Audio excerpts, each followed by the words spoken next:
오늘 사사기 강의 35번째 시간입니다. 삼손의 이야기로는 5번째 시간이 되겠습니다. 그동안 우리는 삼손에게 주어진 나실인의 3가지 금기사항을 중심으로 본문들을 쭉 살펴왔습니다. 오늘 우리가 함께 살피게 될 내용은 이런 것입니다. 하나님께서 구원자 사사를 세우시는데 그 사사가 하나님 앞에 순종하지 않는 것입니다. 불충성하고 불순종하여서 자기의 욕망을 따라서 사는 길로 들어서 버립니다. 그렇게 되었을 때 하나님의 구원의 역사가 과연 어떻게 진행될 것인가 하는 부분입니다. 이 부분을 이해하는 것이 우리가 굉장히 중요하거든요. 왜냐하면 우리가 생각하는 그 하나님과 성경에서 말하는 하나님은 다릅니다. 그래서 우리가 성경에서 말씀하고 있는 하나님에 대해서 알아갈 때에 비로소 우리의 삶이 바르게 인식이 되어집니다. 그렇지 않으면 하나님에 대한 그 오해 때문에 우리의 삶도 왜곡하여서 이해가 되어지거든요. 그래서 우리에게 주어진 삶의 형편들을 바라보면서 때로는 불평하기도 하고 때로는 불안해하기도 하고 그렇습니다. 근데 하나님을 우리가 바르게 이해하면 우리의 삶을 바라보는 그 지평이 훨씬 넓어지고 또 하나님께서 어떻게 나를 인도해 가시는가를 우리가 깨닫게 되면 마음 가운데 큰 은혜가 되어지거든요. 그래서 오늘 우리가 살펴보게 될 내용은 인간의 그 불충성과 불순종에도 불구하고 하나님께서 그의 구원을 이뤄가시는 그 방식에 대해서 우리가 살펴보면서 우리의 삶에 적용해 보기를 원하는 것입니다. 하나님께서는 사람을 통해서 일하십니다. 예나 지금이나 동일합니다. 하나님 나라를 세워가실 때에 사람을 세우시고 그에게 능력을 주십니다. 대부분 하나님께서 세우시는 사람들은 능력이 출중하거나 가문이 우수하거나 그렇지 않습니다. 고린도전서 1장에 말하는 것처럼 연약한 자들을 택하사 강한 자들을 부끄럽게 하신 그런 하나님의 사역들을 우리가 보게 되지 않습니까? 사사기에 나오는 그 모든 사사들의 내용이 그렇습니다. 그들은 당시 천대받은 여성이었고 장애를 입은 장애인이었고 또 두려움 가운데 빠졌던 사람들이었고 그런 자들이 그동안 사사들이었죠. 왜 하나님께서 특별히 그들을 세우시냐 하면 하나님의 그 능력을 나타내기 위해서. 우리가 사사기 7장에 말한 것처럼 하나님께서 기드온을 통하여 군사를 12,000명이나 되는 군사를 300명까지 줄이시지 않습니까? 그렇게 줄이실 때 하셨던 말씀이 행여나 너희들이 승리를 하고 난 이후에 너희의 능력과 힘으로 이 전쟁에서 이겼다고 자랑할까봐 그 수를 줄여나가시죠. 연약함의 상징적인 숫자인 이 300명. 300명은 특전사가 아닙니다. 연약함의 상징적인 숫자인 것입니다. 그들을 통하여 주의 나라를 이뤄가시는 모습을 우리가 보게 되었던 것입니다. 근데 지금 우리가 살펴보게 되는 삼손의 경우는 전혀 다릅니다. 그동안의 사사들은 능력이 없었는데 삼손은 능력이 출중합니다. 그리고 이미 태어나기 전부터 하나님의 구별된 백성으로 선택을 받은 사람입니다. 그의 힘이 얼마나 강했으면 나귀 턱뼈 하나로 1,000명을 죽이고 젊은 사자를 찢어 죽입니다. 그 정도로 하나님께서 그에게 탁월한 능력과 지혜를 주셨던 것입니다. 근데 그가 하나님께 순종하지 않습니다. 나실인의 금기사항을 하나하나 깨버리죠. 이방 여인인 블레셋 여인을 사랑하여 결혼을 합니다. 평범한 이스라엘 사람이라면 그나마 괜찮을지 모르지만 하나님의 구원자로 선택된 사사입니다. 그가 이방 여인을 사랑하고 결혼을 합니다. 그리고 오늘 본문에 보면 술잔치를 벌이고 사람들을 초대하여서 블레셋 사람들 그것도 함께 술잔치를 벌입니다. 그의 불순종은 보통 심각한 것이 아닙니다. 왜냐하면 지금 하나님의 구원 계획이 삼손을 통하여 이루어져야 되는데 그가 지금 충성하고 있지 않기 때문입니다. 이러한 상황 속에서 오늘 본문이 주어지고 있는 것입니다. 근데 본문의 내용은 이렇습니다. 삼손이 이제 결혼잔치를 베풀었는데 술잔치입니다. 술을 먹고 일주일 내내 취한 흥에 춤도 추고 노래도 하고 그러한 술잔치를 베푸는 것입니다. 그곳에 블레셋 청년 30명이 오게 되고 그들과 친구를 맺습니다. 하나님의 거룩한 백성이 진멸해야 될 이방인들과 함께 어울려져서 술잔치를 베풀고 거기서 즐겁게 놀고 있는 것입니다. 당연히 포도주와 독주가 있었겠죠. 삼손은 꺼리낌이 없습니다. 이방인들과 어울리고 그리고 나실인으로서 포도주와 독주를 마시지 말아야 되는데 그것들을 먹고 전혀 하나님의 선택된 구원자로서의 모습이 보이질 않습니다. 근데 삼손이 어느 정도 이제 흥이 오르니까 수수께끼를 하나 이렇게 냅니다. 아마도 그 당시에 그 잔치의 풍습 가운데 그렇게 그 노는 문화가 있었던 것 같아요. 오늘 본문의 내용은 이 수수께끼를 중심으로 이루어집니다. 수수께끼의 내용이 무엇인가 하면 14절을 한번 보시면 삼손이 그들에게 이르되 먹는 자에게서 먹는 것이 나오고 강한 자에게서 단 것이 나왔느니라 하니라. 그들이 사흘이 되도록 수수께끼를 풀지 못하더라. 먹는 자에게서 먹는 것이 나오고 강한 자에게서 단 것이 나왔느니라. 수수께끼를 이제 던진 것입니다. 그리고 여기에 상금을 거는데 베옷 30벌과 겉옷 30벌입니다.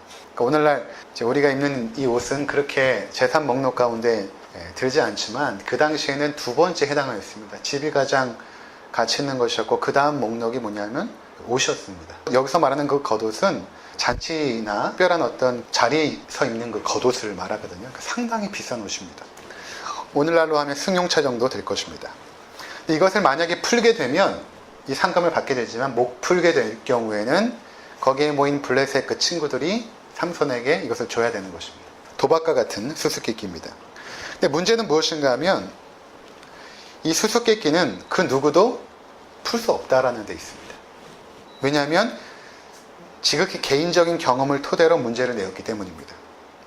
그러니까 삼손이 얼마 전에 이 죽은 사자에게서 꿀을 떠먹지 않았습니까? 그 경험은 그 누구도 모릅니다. 그의 부모조차도 알지 못합니다. 근데 그 경험을 토대로 수수께끼를 낸 것입니다.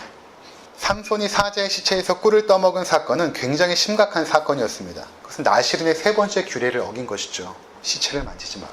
어긴 것입니다. 만약에 시체를 만지게 되면 나시린의 자격이 박탈이 되어지고 그랬을 때에 민수기 6장에서 말씀하고 있는 모든 제사 제도를 다 동원하여서 자신을 거룩하게 한 이후에 다시 나시린의 직무를 감당하게 되었던 것이죠. 이 심각한 지금 그 사건을 삼손은 수수께끼로 던지고 있는 것입니다. 여기서 우리가 볼 수 있는 그 삼손의 그 모습이 무엇인가 하면 그가 자신에게 부여받은 나시린의 사명을 조롱거리로 지금 만들고 있는 것입니다. 여기에 상당한 호기심과 재미를 가지고 자신이 그것을 어긴 것에 대한 뭔가 모험심을 가지고 그들에게 재미거리로 수수께끼를 던졌다는 것입니다. 술에 취하고 흥이 오르자 이 사실을 은근히 사람들에게 알리고 싶었던 것입니다. 어찌되었던 결과적으로는 그것을 알리게 되어 있지 않습니까? 그들이 수수께끼를 못 맞춰도 삼손이 이 사실을 알려야 되고 맞추게 되면 알려주는 것이고 어찌되었던 알려지는 것입니다. 이것에 대한 전혀 거리낌이 없는 것입니다. 우리는 여기서 삼손이 나시린의 사명을 소홀히 여기는 것에서 더 나아가서 하나님이 주신 사명 자체를 조롱하는 모습을 보게 됩니다. 나시린의 규례를 잔치의 재미거리로 올려놓고 지금 즐기고 있는 것입니다. 하나님을 경외하거나 두려워하는 모습이 전혀 나타나지 않습니다. 하나님의 사명을 마치 조롱이라도 하듯이 지금 말하고 행동하고 있는 것입니다. 그러니까 이러한 삼손에게서 우리가 과연 어떻게 하나님의 구원을 기대할 수 있겠습니까? 블레셋 친구들은 수수께끼를 풀지 못합니다. 아니, 풀 수가 없었습니다. 이 게임은 처음부터 공정하지 못했습니다. 그러자 이 블레셋 친구들이 어떻게 하냐면 그 삼손의 아내를 불러내어서 협박을 하기 시작합니다. 위협을 합니다. 네가 만약에 남편을 꾀해서 이 해답을 알아오지 못하면 너와 내 아버지의 집을 불사를 것이다 라고 위협을 합니다. 삼손의 아내가 이 삼손을 설득하기 시작합니다. 눈물 작전을 펴는 것이죠. 그를 붙잡고 눈물을 흘리면서 당신이 나를 사랑한다면 이 대답을 나에게 알려주십시오. 그렇게 계속해서 삼손을 설득하기 시작합니다. 간곡한 아내의 강요와 눈물에 못 이겨서 마침내 해답을 알려줍니다. 그리고 약속한 7일째가 다 되었습니다. 다시 이제 잔치에 친구들이 모이지 않았겠습니까? 그 마지막 날 삼손의 수수께끼가 다시 제공이 됩니다. 먹는 자에게서 먹는 것이 나오고 강한 자에게서 단 것이 나왔느니라. 자, 여러분들이 이 수수께끼의 내용을 보시고 답을 한다면 어떻게 답을 하시겠습니까? 먹는 자에게서 먹는 것이 나오고 강한 자에게서 단 것이 나왔느니라. 먹는 자, 강한 자가 누구입니까? 사자죠. 그리고 먹는 것, 단 것이 나왔다. 꿀을 말하는 것입니다. 그러니까 당연히 그 대답은 이렇게 되어야 맞습니다. 사자에게서 꿀이 나왔다. 이렇게 대답해야 수수께끼 해답이 되는 것이죠. 그런데 친구들이 어떻게 대답을 하냐 하면 18절을 보시면 일곱째 날 해지기 전에 성읍 사람들이 삼손에게 이르되 무엇이 꿀보다 달겠으며 무엇이 사자보다 강하냐 한지라 삼손이 그들에게 이르되 너희가 내 암송아지로 밭갈지 아니하였더라면 내 수수께끼를 능히 풀지 못하였으리라 하니라. 지금 해답을 이렇게 말하고 있죠. 무엇이 꿀보다 달겠으며 무엇이 사자보다 강하겠느냐. 이것은 히브리 원문으로 보아야 그 의미가 정확히 전달이 되는데, 지금 삼손이 그 히브리 어법에 동일한 발음을 계속해서 교차하면서 질문을 하였고, 이들도 그 히브리 어법에 그 동일한 그 모음들을 사용하여서 대답을 한 것이거든요. 그러니까 그 어법의 뉘앙스가 상당히 재밌습니다. 원문으로 보면. 근데 어찌되었던 중요한 것은 무엇인가 하면 블레셋 사람들이 그 해답을 질문 형식으로 다시 던졌다는 것입니다. 이것은 지금 삼손을 조롱하고 비웃음거리로 만든 것입니다. 대답을 그냥 딱 하고 끝나는 것이 아니라 우리가 이미 다 알고 있는데 그럼 너도 한번 맞춰봐라, 이런 식으로 삼손의 감정을 자극하는 형식으로 지금 대답을 해버린 것입니다. 그러니까 삼손이 상당히 이제 기분이 나빠지지 않겠습니까? 뿐만 아니라 이것을 그들이 알았다는 것은 당연히 자신의 사랑하는 아내가 그 비밀을 발설한 것이죠. 거기에서 오는 그 배신감 또한 있었을 것입니다. 아내인 블레셋 여인뿐만 아니라 그 블레셋 사람들에게 조롱받은 이 삼손가 굉장히 분노하기 시작합니다. 그래서 어떻게 하냐 하면 극도로 흥분되고 분노한 상태에서 블레셋 땅인 아스글론에 내려갑니다. 거기서 30명을 쳐 죽이고 그들의 옷을 노략하여서 돌아와서 수수께끼를 푼 사람들에게 이제 하나씩 나눠줍니다. 그러던 와중에 그 친구 중에 한 사람이 자신의 아내와 눈이 맞아서 살림을 차리게 됩니다. 자, 사건은 여기서 끝나지 않습니다. 15장에 들어가면 삼손이 어느 정도 이제 분을 가라앉히고 나서 염소 새끼를 한 마리를 가져다가 이제 화해의 선물이겠죠. 아내와 화해한다는 의미로 그 선물을 가지고 가서 장인 어른에게 내가 나의 아내를 만나러 왔습니다. 그렇게 말하니까 그 장인이 뭐라고 말하냐면 너의 아내는 이미 내 친구에게 주었다 라고 말합니다. 그리고 나서 여기 너희 아내 여동생이 있는데 젊고 예쁘다. 그러니까 네가 그 여동생과 결혼을 해라, 이렇게 말을 합니다. 그러니까 삼손이 그 장인어른의 그 말과 행동에 더 자극을 받게 됩니다. 그래서 어떻게 하냐면 여우 300마리를 잡는데, 최근에 학자들은 그것이 여우가 아니라 자칼일 것이다 이렇게 이제 말하는데, 여우든 자칼이든 하여튼 300마리를 잡아서 꼬리를 묶습니다. 그리고 그 가운데 횃불을 넣어서 불을 붙이고 블레셋 진영에 들어가서 그것들을 풀어놓습니다. 그러니까 여우가 2마리가 꼬리가 묶인 채로 횃불을 달고 있으니까 뭐 사방으로 돌아다니는 것이죠. 그러면서 그때가 추수하기 바로 전이었습니다. 곡식을. 거기에 있는 모든 곡식을 다 불살라버립니다. 그래서 블레셋 땅에 상당한 피해를 입히게 됩니다. 근데 여기서 삼손의 분노가 끝나지 않아요.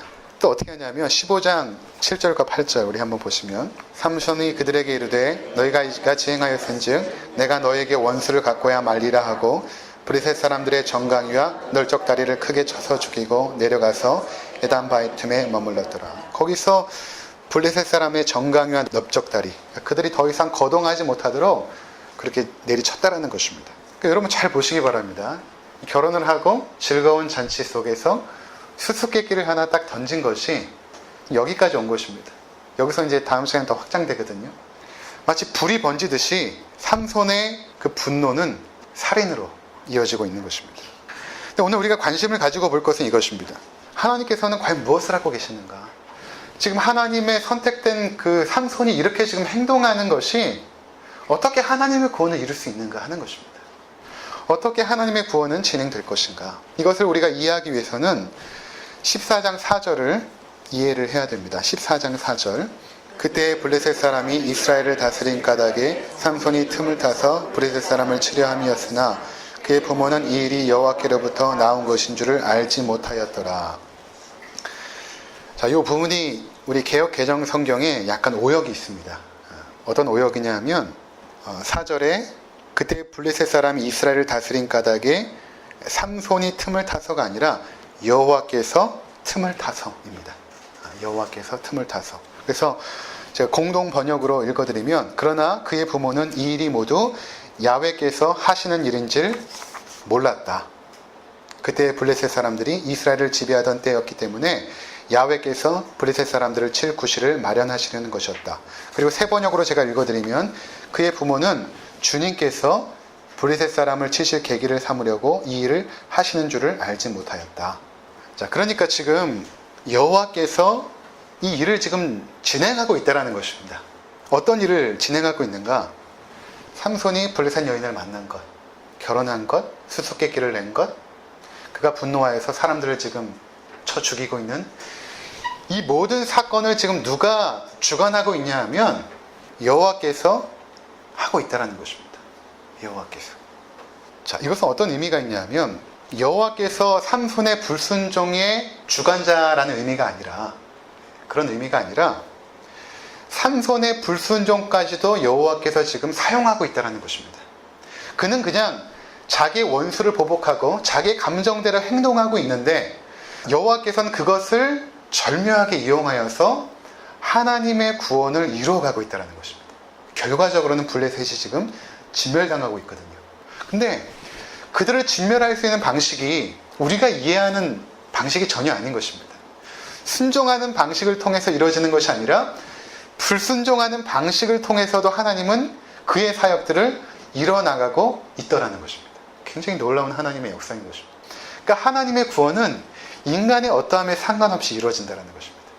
우리가 그분의 구원에 어떠한 것을 기여할 수 있는 것이 아닙니다. 하나님은 그분의 사역들을 인간이 불순종하여도 이뤄가십니다. 너무나 이스라엘 백성과 블레셋 백성이 결합이 되어진 것입니다. 이 당시에. 더 이상 틈을 보이지 않기 때문에 그 틈을 지금 여호와께서 비집고 들어가는 것입니다. 결혼했다는 것은 틈이 없다는 것을 말하는 것이거든요. 결혼처럼 가장 확실한 결합이 어디 있습니까? 그러니까 그 당시에 이스라엘 백성들이 가나안의 모든 이방 백성들의 문화를 동경하고 결국에는 그들과 혼인하면서 완전히 결합되어지거든요. 근데 그들을 진멸할 수 있는 방식이 없는 것입니다. 근데 여호와께서 선택하신 방식은 바로 이러한 방법이었던 것입니다. 이러한 것을 통해 그들에게 균열을 일으키는 것이죠. 하나님께서 삼손이 마음대로 행동하도록 관망하고 계신 듯 보여집니다. 그러나 하나님은 삼손의 잘못된 판단과 행동까지도 하나님의 선함으로 바꿔가고 있는 것입니다. 마치 이런 것이죠. 어린아이에게 도화지 한 장을 주고 그림 한번 그려봐라. 우리 희수 같은 경우에 아직도 펜을 제대로 못 잡으니까 무슨 그림을 그리겠습니까? 이상한 낙서를 하겠죠. 그러나 탁월한 화가들은 그 낙서 위에다가 아름다운 그림을 그리지 않습니까? 마치 그런 것입니다. 삼손은 마음대로 행동하지만 하나님은 그것을 통해서 하나님의 선함을 지금 이뤄가고 있습니다. 삼손은 분명 하나님 앞에 불충성하였고 불순종합니다. 그렇다고 하나님의 구원의 계획이 지장을 받거나 차질이 생기지 않습니다.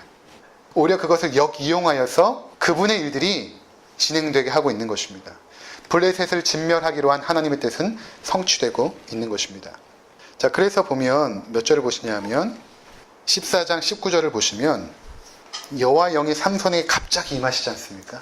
여호와 영이 임합니다. 임해서 어떡합니까? 블레셋에 가서 30명을 쳐 죽이죠. 중요한 순간마다 성령께서 임하셔서 삼손에게 행동하도록 만드시는 것이죠. 근데 삼손은 지금 모르는 것입니다. 여호와 영이 자기에게 임해서 자기가 여호와 일을 감당하고 있다고 믿지 못하고 그냥 원수를 갖고 있는 것이죠. 분노에 못 이겨서. 그러나 하나님의 일은 성령에 의해서 진행되고 있다는 것입니다. 우리가 믿는 하나님은 이런 분이세요. 이것을 우리가 이해해야 됩니다. 그래서 로마서 8장 26절에 보면 우리가 알거니와 하나님을 사랑하는 자, 곧 그의 뜻대로 부르심을 입은 자들에게는 모든 것이 합력하여 선을 이룹니다. 하나님은 완전하신 분이십니다. 때로는 우리의 실수나 실패까지도 그분의 선하심을 이루는 도구로 만들어 가시는 것입니다. 그러니까 지금 우리가 판단하고 결정하고 행동하는 그 모든 크고 작은 일들 속에 하나님의 주권과 섭리가 분명히 있거든요. 우연이 되는 것은 하나도 없습니다. 모두 하나님의 주권 가운데 그분의 섭리 속에서 지금 나의 삶이 운영되고 있다는 것입니다. 그때 우리가 때로는 순종하기도 하고 불순종하기도 하죠. 물론 우리의 불순종에 대해서 하나님께서는 진노하시고 심판하실 것입니다. 그런데 그렇다고 해서 우리를 향한 하나님의 구원의 계획이 좌절되는 것은 아니라는 것입니다.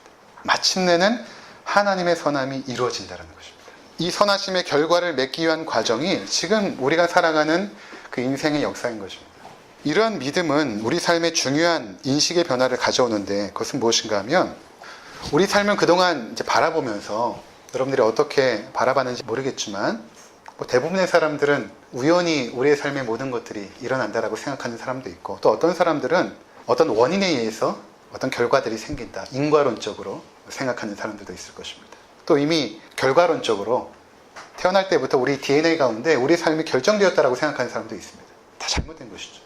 하나님은 우리 인생은 그분의 주권 가운데 세밀하게 하나님의 섭리로 인도함을 받고 있다는 것입니다. 근데 거기에는 우리의 성공도 있지만 실패도 있습니다. 우리의 순종도 있지만 거기에는 우리의 불순종도 있습니다. 우리가 순종해야만 하나님의 일이 진행되는 것이 아니라 때로는 우리의 불순종 속에서도 하나님의 일이 진행되고 있다는 것입니다. 오히려 그 불순종 때문에 우리가 이 자리에 있는 것입니다. 여러분 잘 한번 돌이켜보시기 바랍니다. 여러분들이 언제 하나님의 은혜를 가장 크게 느꼈는지 가장 죄악 가운데 있을 때입니다. 그래서 우리의 삶을 바라볼 때 어떻게 바라봐야 되냐면 과정이구나. 아직 결과는 오지 않았다. 지금 나에게 닥쳐진 지금 이러한 상황들은 과정이라는 것입니다. 무엇을 이루기 위한 과정입니까? 하나님의 선하심을 이루기 위한 과정인 것입니다. 창세기 50장 20절에 보면 요셉이 형제들에게 이런 얘기를 해요. 아버지가 돌아가시고 나서 그 형제들이 마음 가운데 무거운 것입니다. 왜냐하면 예전에 요셉을 팔지 않았습니까? 그러니까 아버지 죽고 나서 요셉이 자기들을 혹시나 죽이지 않을까 두려운 마음을 갖고 요셉에게 나옵니다. 그때 요셉이 뭐라고 말하냐면 당신들은 나를 해하려 하였으나 그동안 요셉의 인생을 여러분 한번 생각해 보시기 바랍니다. 형제들에게 팔려서 이방 땅으로 가서 갖은 고초를 겪게 되고 또 보디발의 아내를 유혹했다라는 누명을 쓰고 감옥에 갇히고 그 수많은 시련을 겪었던 그 요셉, 그가 이렇게 말하는 것이죠. 당신들은 나를 해하려 하였으나 하나님은 그것을 선으로 바꾸사 오늘같이 많은 백성의 생명을 구원하게 하시려 하셨나니, 이렇게 말씀하고 있는 것입니다. 그러니까 우리의 삶에 성공했던 적도 있고 실패한 적도 있습니다. 기쁨의 환희의 순간도 있지만 슬픔의 눈물도 있었습니다. 현재까지 여전히 풀리지 않는 삶의 문제들이 있을 것입니다. 사업이 잘 안 되기도 하고 취업의 문이 열리지도 않고 건강에 어려움이 생겨서 낙심하기도 하고 만남의 갈등과 상처들이 있죠. 자녀들이 내 마음과 뜻대로 되지 않습니다. 때로는 밤잠을 이루지 못할 만큼 고민되는 문제들도 있습니다. 근데 그때 우리가 기억해야 되는 것은 무엇인가 하면 과정이라는 것입니다. 하나님의 선하심을 이루기 위한 과정인 것입니다. 그래서 때로는 힘들죠. 과정은 언제나 힘듭니다. 좁은 문으로 들어가서 좁은 길로 걸어가다가 마침내 하나님의 뜻을 이루는 것 아닙니까? 넓은 문으로 들어가서 넓은 길로 가다가 하나님 뜻을 이루는 경우는 없죠. 과정이 힘들 수밖에 없습니다. 그래서 우리가 믿어야 합니다. 현재 나에게 주어진 어려움은 하나님의 뜻을 이루기 위한, 하나님의 가장 완벽한 선하심을 이루기 위한 그 과정이다. 그때 여러분들의 그 아픔 때문에 이 자리에 있는 것입니다. 그러니까 지금 나에게 닥쳐진 여러 가지 어려운 현실도 마찬가지.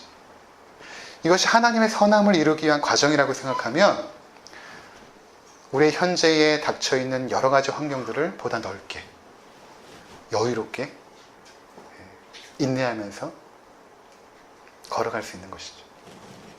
그때는 몰랐지만 나중에 그 사건들의 의미를 깨닫게 되는 순간들이 얼마나 많았습니까? 그 아픔의 눈물이 오늘 내가 하나님 앞에 나와 예배하게 만들고 있는 것입니다.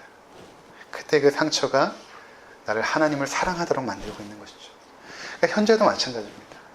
지금 정말 내가 가슴 아파하면서 붙잡고 있는 그 기도 제목들, 그것들 때문에 내가 하나님을 붙잡고 있는 것이죠. 사랑하는 성도 여러분, 어쩌면 우리는 이 땅에서 내가 원하는 것들을 하나도 이루지 못하고 이 땅을 떠날 수도 있습니다. 내가 하나님 앞에서 이루어드리고 싶었던 그 마음의 소원들을 이루지 못할 수도 있습니다. 그래서 하나님 앞에 죄송하고 부끄러울 따름이죠. 근데 하나님께서는 그렇게 하지 않으세요. 어떻게 하시냐면 우리 머리에 면류관을 씌워주십니다.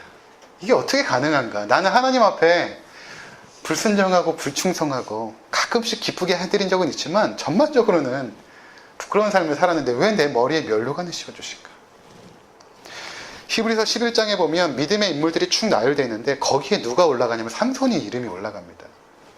히브리서 11장 32절 내가 무슨 말을 더하리요 기드온, 바락, 삼손, 입다, 다윗 및 사무엘과 선지자들의 일을 말하려면 내게 시간이 부족하리로다. 어떻게 삼손의 이름이 올라갔을까? 그가 부끄러운 삶을 살았지만 하나님께서 그의 머리에 면류관을 씌워주십니다. 무엇 때문입니까? 하나님께서는 그분께서 우리의 구원을 다 이루시고 나서 그것은 네가 했다라고 인정해 주시는 것입니다. 그 어린아이가 그림을 낙서를 했는데 탁월한 화가가 아름다운 그림을 그려놓고 그 아이에게 주면서 이거 네가 그린 거라고 하는 것입니다. 이건 네 거야. 이건 네가 그린 거야. 이렇게 말씀하고 있는 것입니다. 그래서 요한계시록에 보면 보좌 앞에 있는 그 성도들이 그 면류관을 벗어서 주님 앞에 어떻게 합니까? 다시 내어드리죠. 주님, 내가 이거 받을 자격이 없습니다. 하나님, 내가 한 것은 아무것도 없습니다. 모두가 하나님께서 하신 일입니다. 그 고백밖에 없는 것입니다. 우리에게는. 하나님께서 그날에 우리를 그 자리에 서게 하실 것이고 우리의 머리 위에 면류관을 씌워주실 것입니다. 연약하고 허물 많은 우리를 통해서 구원을 이루어 가시는 하나님이시기에 우리가 그 자리에 설 수 있는 것입니다. 이러한 하나님을 우리가 바르게 이해하시고 우리 삶을 대하시고 순간순간마다 그 하나님의 놀랍고 크신 은혜를 찬미하시는 우리 모두가 되시기를 주의 이름으로 축원을 드립니다. 기도하시겠습니다.